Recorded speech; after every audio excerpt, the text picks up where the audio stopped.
Olá, alunos do terceiro ano do ensino médio, sou o professor Gianni de História. Hoje iremos trabalhar a penúltima semana deste terceiro bimestre com o tema Trabalhismo e Direitos, ok? Bom, sobre o planejamento deste terceiro bimestre, eu vou repassar as aulas que tivemos até o momento, né, já estamos na penúltima, porque alguns conceitos de aulas anteriores nós iremos utilizar nesta aula, certo? Então, trabalhamos primeiramente Libertos no Brasil no século XX, a Primeira Guerra Mundial de 1914 a 1918, a crise de 1929, o período entre guerras, a Segunda Guerra Mundial de 1939 a 1945 e agora Trabalhismo e Direitos. Então, vamos iniciar. Nesta aula de hoje, vamos analisar o significado histórico do trabalhismo para as conquistas dos direitos sociais e, por conseguinte, da própria cidadania, o que envolve a formação da classe trabalhadora e suas relações com o Estado. Vamos conceituar, nesse primeiro momento, democracia liberal, ok? Isso é importantíssimo para nós. É um sistema de governo democrático no qual os direitos e liberdades individuais são oficialmente reconhecidos e protegidos, e o exercício do poder político é limitado pelo Estado de Direito. Na democracia liberal, todos os cidadãos adultos têm direito ao voto, independentemente de raça, gênero ou propriedade. Como se deu a instauração dessa democracia liberal e a prática dessa democracia liberal no Brasil? Valendo-se do clima de contestação da liberal democracia na Europa. Então aí nós vamos retomar aquele cenário, né? Aquele clima de tensão lá em crise de 1929, final de crise de 1929, Grande Depressão, antes do início da Segunda Guerra, né? Então, onde contestava-se a liberalidade democrata, né? A democracia liberal era contestada. Por quê? O capitalismo liberal, não vamos nos esquecer, que ele prega a não intervenção do Estado na economia.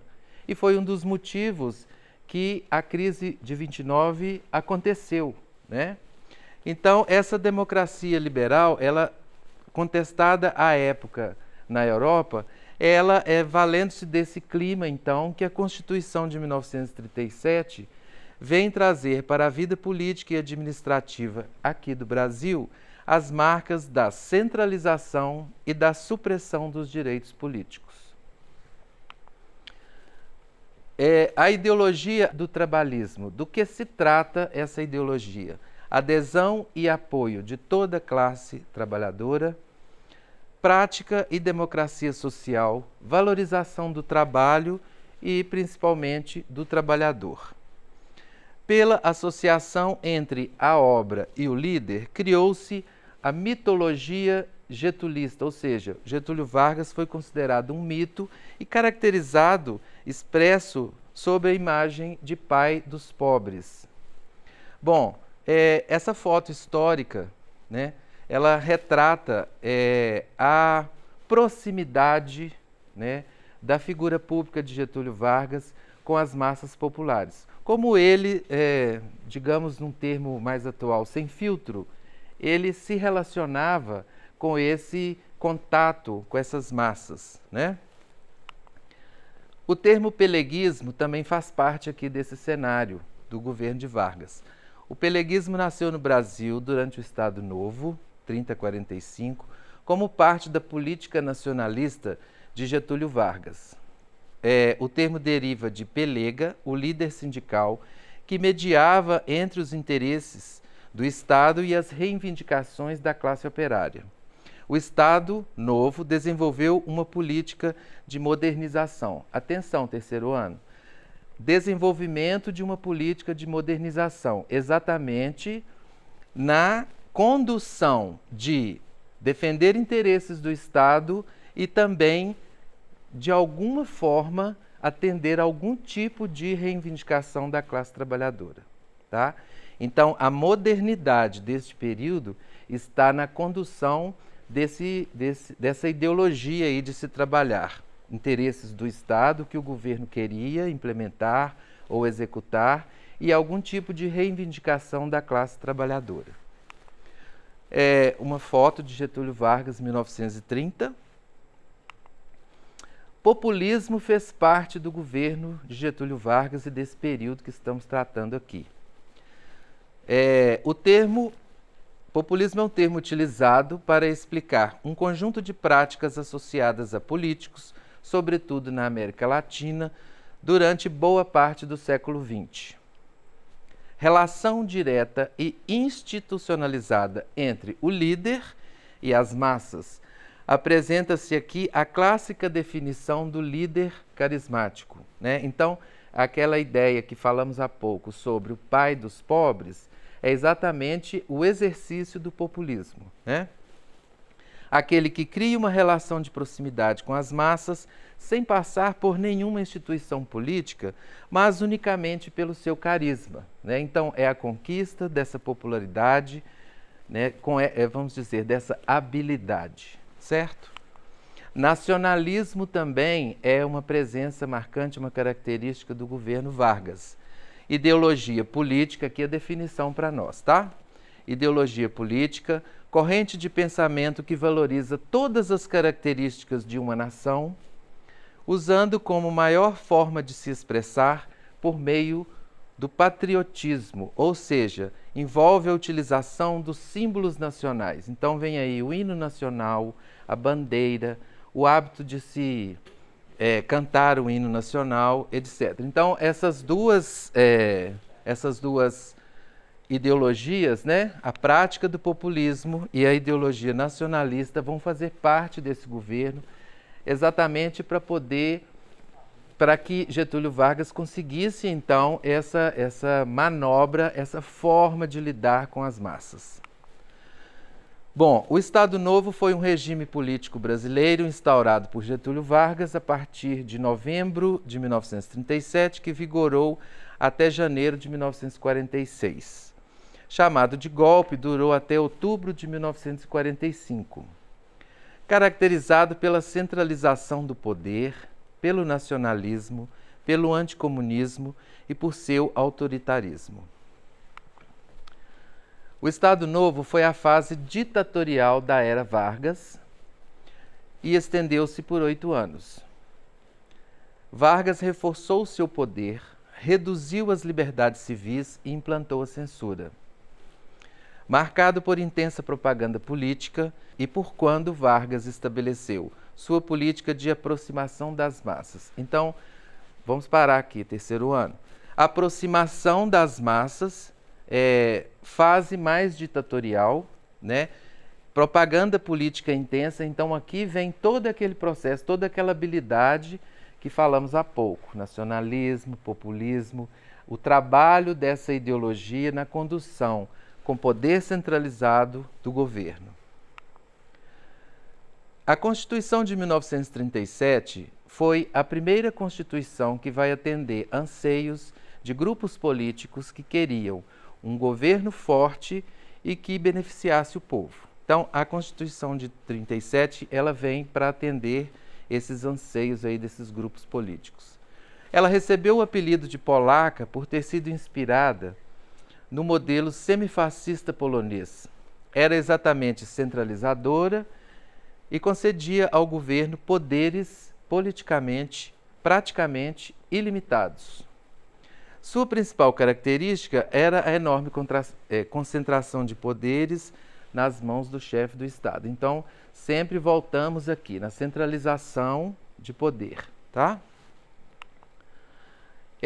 A Constituição aqui, de novembro de 1937, no período do Estado Novo, só uma ilustração.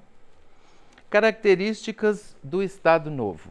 Bom, suspensão de direitos comuns e políticos, censura midiática, censura aos direitos do trabalhador, corporativismo, intervenção estatal na economia.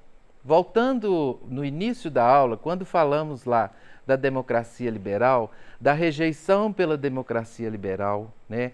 esse clima vindo lá da Europa, nessa época que estamos tratando aqui nesta aula.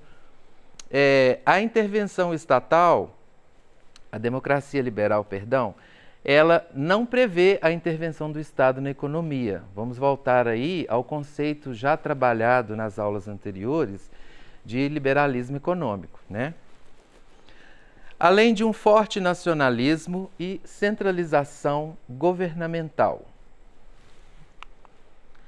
Características do Estado Novo continuando. No contexto mundial, assistimos à época à ascensão de várias ditaduras. Hitler na Alemanha, Stalin na União Soviética, dentre outros. Aqui vamos retomar de novo esse período de final de crise de 1929. O que aconteceu? As nações europeias não tiveram a mesma sorte que o capitalismo americano. Vale assistir a aula de novo aí, aluno do terceiro ano, para poder recordar, onde foi explicado a questão de um plano de recuperação econômica que vai atender ao capitalismo americano. Já as nações europeias, elas vão só receber propostas de regimes ditatoriais, né?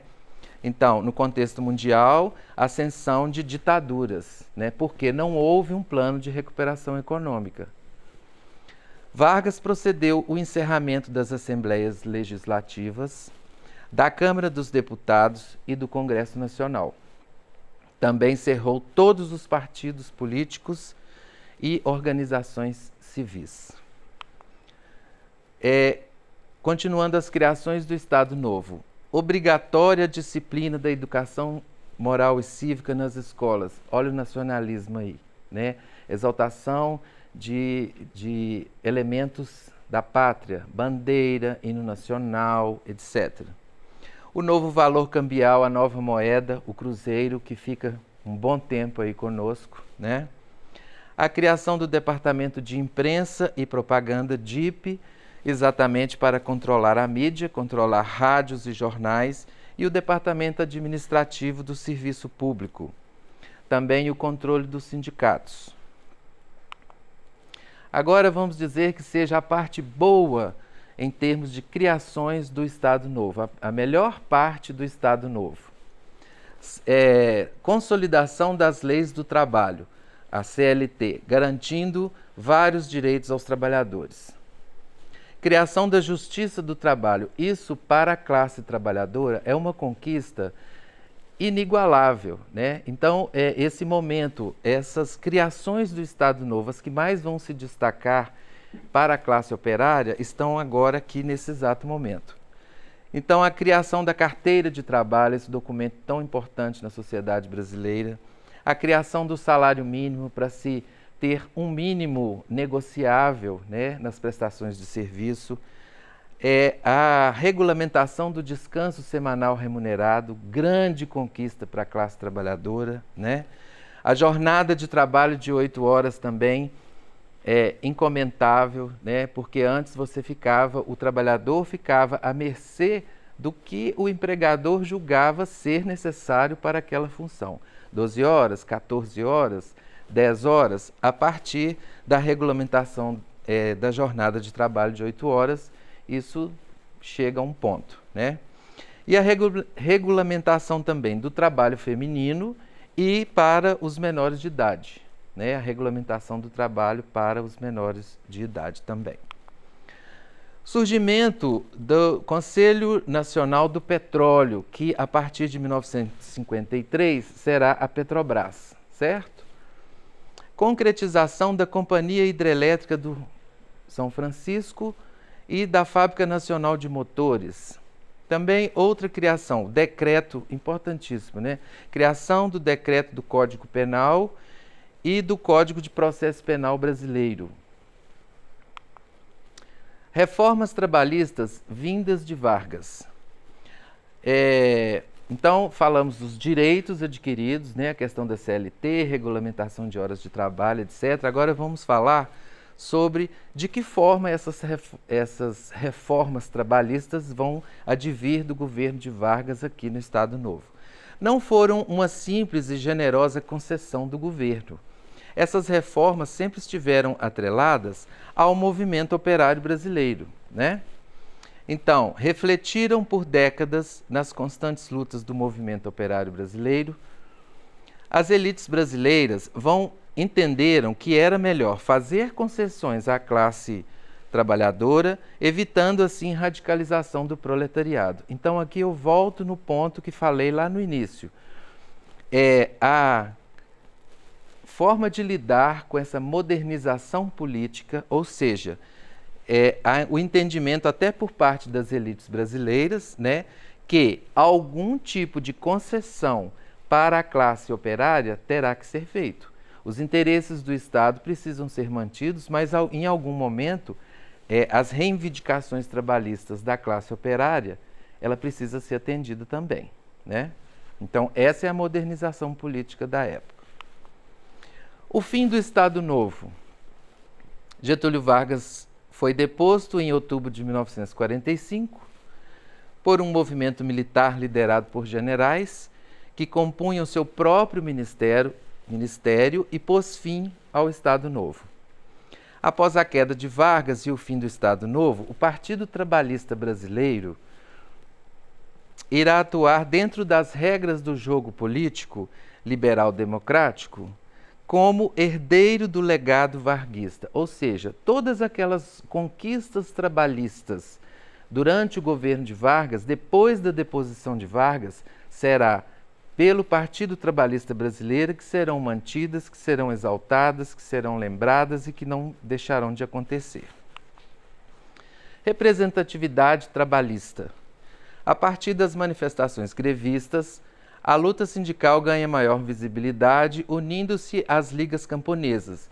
Os sindicatos aqui que nós estamos falando até agora, do proletariado, da questão do funcionário, também existiam, né, os trabalhadores rurais. E a partir dessa união dessas ligas camponesas, criação de sindicatos, etc., eles também vão reivindicar e ter alguns direitos trabalhistas adquiridos. O movimento sindical é interrompido durante o golpe militar de 1964. No final dos anos 70, as greves no estado de São Paulo inserem o movimento operário no cenário político, econômico e social brasileiro.